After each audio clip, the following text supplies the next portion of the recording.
বন্ধুরা, আমার কাছে এখন একটি পাওয়ার ব্যাংক এসেছে।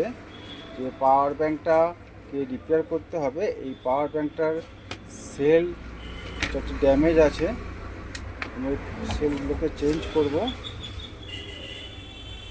এই জিম্যাকের অরিজিনাল 18650 সেল দিয়ে আমরা এই পাওয়ার ব্যাংকটা ঠিক করব। 4টে সেল লাগবে, 4টে সেল দিয়ে আমরা তৈরি করব। আপনারা দেখছেন ব্যাটারিটাকে আমরা ভালো করে স্পট করে নিয়েছি।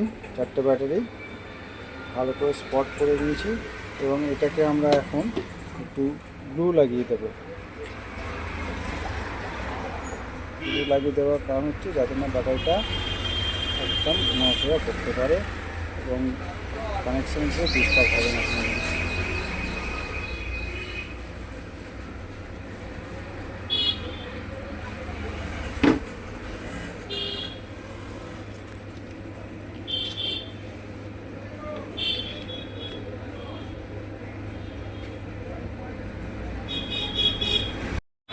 যে পাওয়ার ব্যাংকটা কমপ্লিট হয়ে গেছে এবং ফিটিং করাও হয়ে গেছে। এবার আমরা এটাকে চার্জ দিয়ে দেখব। চার্জ নিচ্ছে, দেখুন মোবাইলটা চার্জ নিচ্ছে পাওয়ার ব্যাংকের সাহায্যে।